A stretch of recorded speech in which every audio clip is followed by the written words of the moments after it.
السلام مرحبا بكم في قناة مطبخ ميس فتومي. رجعت لكم بعد غياب طويل ومطول لأسباب عديدة ومتنوعة. رجعت لكم بوصفة جديدة، وصفة جديدة وبرشا وسهلة. ديما نحب نودكم كامل حاجة من قلب يعني حاجة سهلة والبنينة وما تتكلفش وتنفع صغيراتكم وتنفعكم ان شاء الله يا ربي. نكمل بعضنا وان شاء الله يا ربي كل مرة نعطيكم وصفة تفرحوا بها. وكما انتم زاده توحشتوني، راني انا توحشتكم برشا، وراني كل يوم نقول باش نرجع اليوم، لكن لاسباب ان شاء الله يا ربي ما عادش تتعدى علينا. وان شاء الله يا ربي ديما ايامنا الكل افراح ومسرات. قبل ما تعديو الوصفة والمكونات، نحب نقدم أحر التعازي للشعب السوري والشعب التركي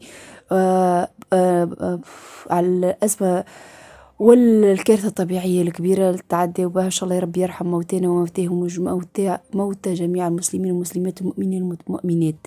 يلا نتعداو شو مع بعضنا المكونات. بالنسبة للمكونات الكيك متاعنا اليوم خذيت 200 جرام فرينة، 200 دقيق أبيض، معاهم 30 جرام كاكاو يعني ولا قهوة، أي قهوة سريعة الذوبان. معاهم 200 مليلتر زيت زيتونة، أنا خذيت زيت زيتونة، وانتم تنجموا تعملوا زبدة ذايبة يعني 200 مليلتر زبدة ذايبة. زوز بيضات بدرجة حرارة الغرفة يكونوا كبار الحجم متاعهم.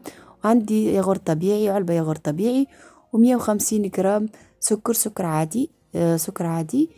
بالنسبة خديت بنسي ملح ديما نعدلوا بها الحلاوة، ساشي سكر فاني. وعندي خمرة الحلويات باش ناخو 15 جرام، يعني هذيك 10 جرامات باش ناخو معاها 10 جرامات نص ساشي الأخرى.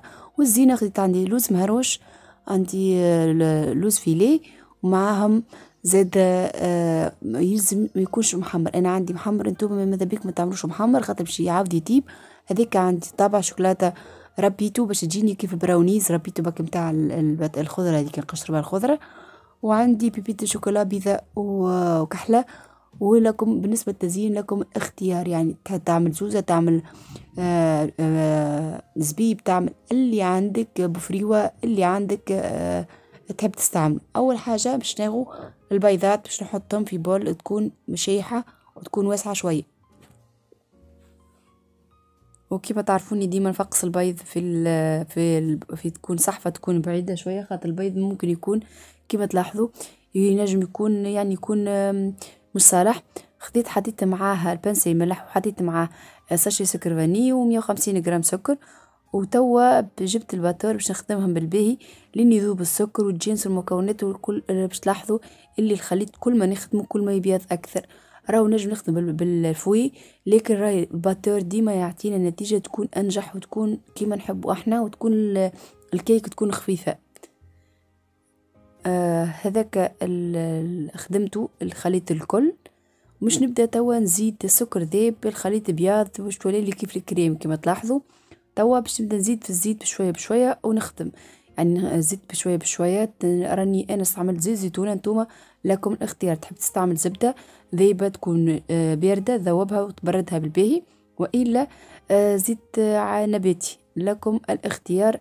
اما ديما مادام حويجه دياري وحويجه باش نعملها في الدار وحويجه باش نودوا بها افراد العائله متاعنا، ماذا بينا تكون صحيه وتكون بنينه برشا. توا اول قبل ساعه ما نحط الزيت ريتو علبة الياغورت تبدا فيها الماء من فوق، هذيك ماذا بينا نحيوه، نحط علبة الياغورت ومش نخدم. ومن بعد باش نزيد يعني الزيت، باش نزيد السوائل، ونقعد ديما نخدم بالباتور لين تتجانس المكونات الكل مع بعضها. كما تلاحظوا علبة الياغورت زي تكون بدرجة حرارة الغرفة. كما نخدم بالباتور وكل ما نخدمه اكثر بالباتور كل ما نلاحظ الخليط يتجانس وكل مكونات الكل تتجانس، وزاد الخليط يبيض معناتها لونه مش ولي ابيض اكثر فاتح، مش تولي لي كيف الموس، ما عادش تولي لي يعني سوائل. نزيد الزيت بشويه بشويه ونكمل نضرب الباتور. كما قلت لكم ماذا بكم ديما لي كيك نتاعهم باش يكون الكيك نتاعكم باش يكونوا ناجحين نخدموا بالباتور، راهو يكون انجح وانفع وناجح النتيجه. هذاك الخليط نتحصل عليه. توا باش نجيب باسوار باش نصفيه، باش نبدا نغربل في الدقيق الفرينه، ومعاه معاه ال 30 جرام كاكاو ومعاه خميرة الحلويات اللي هي باش نحط 15 جرام خميرة حلويات، ساشي ونصف، خاطر ساشي هذيك الساعة الميزان متاعها 50 10 جرامات. ونغربلهم بالباهي. ماذا بينا ديما نغربلو في الكيك متاعنا الكل، ماذا بينا نغربلو مش لازمه هذاك بالصفي هذيك، نغربل باي حاجه تبدا عندي، اي حاجه تبدا عندي نغربل بها باش نهوي النواشف، يعني الفرينه ومعاها خميرة الحلويات ومعاها الكاكاو، ونبدا نضربهم بالباتور بشويه بشويه ونشوف. عيني ميزيني كان شفتها اللي هي كاسحة شوية، يعني كاسح الخليط شوية، خاطر الفرينة تفرق والسميد يفرق من نوعية لنوعية ومن بلاد لبلاد. نزيد شوية حليب، يعني نزيد بريسك 10 مليلتر ولا أقل ولا 20 مليلتر حليب، يكون زيت دافي بدرجة حرارة الغرفة، يعني ما يكونش بارد من ثلاجة. كمل نخدمها باش نوريكم التكستير كيفاش تكون.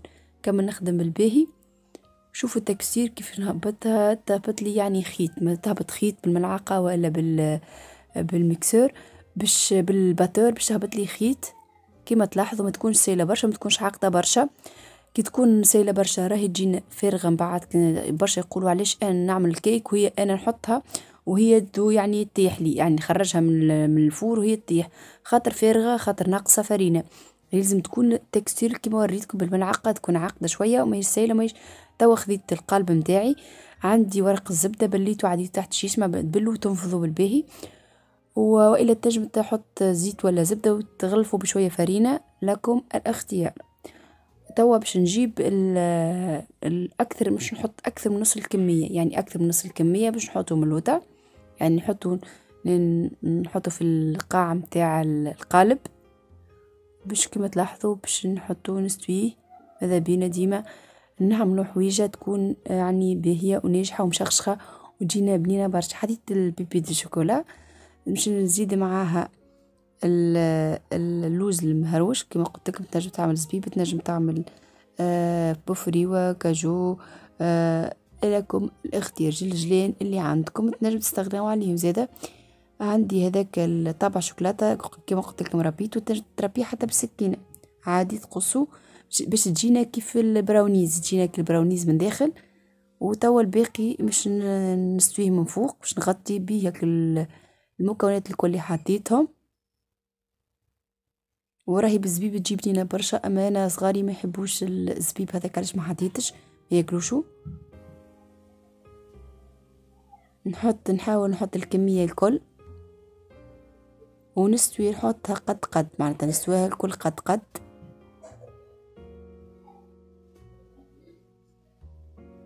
بعد ما حطيت الكميه تو باش تقطقها، مش تلاحظوا ثم تصير فقاقيع صغيره، يعني باش خرج منها الهواء. كي نطقطقها شويه كيكه باش يخرج منها الهواء، باش بعد تجيني من بعد الكيك بقدرة ربي ناجحه. مش نحط زاده من فوق الباقي نتاع الشوكولاته اللي قعد لي اللوز فيلي، باش نحط اللوز واللوز فيلي كيف زاده باش نحط بيبي الشوكولاته. ماذا بينا نحطوا الحاجات اللي عنا، يعني مش لازمه راهو تكون هكاكا، راهو الحوايج اللي عنا هما نحطوهم. انت التزيين ديما يقعد اختياري. حطيتهم مش اونتر طون سخنت الفرن، دخلها الفرن سخونه مسبقا على درجه حراره 180 درجه. ماذا بينا تكون الفرن سخونه باش نوريكم النتيجه كيف جاتنا. هذه الكيكه متاعنا مازالت ما بردتش، راهو شوفوا ما شاء الله كيفاش جاتنا، راهو من فوق ماهيش محروقه، هذيك راهي بيبي دي شوكولا تحلت لي ولات هكاكا، والشوكولاته ولات هكاكا ساحت ولات هكاكا. شوفوا كيفاش تجينا ما شاء الله بنه وزين ما شاء الله، وتكون طالعه عاليه. حتى خرجت هذه بعد ما بردت خليتها تبرد غادي في الهواء الطلق كيفاش ما طاحتش، قعدت كيما هي.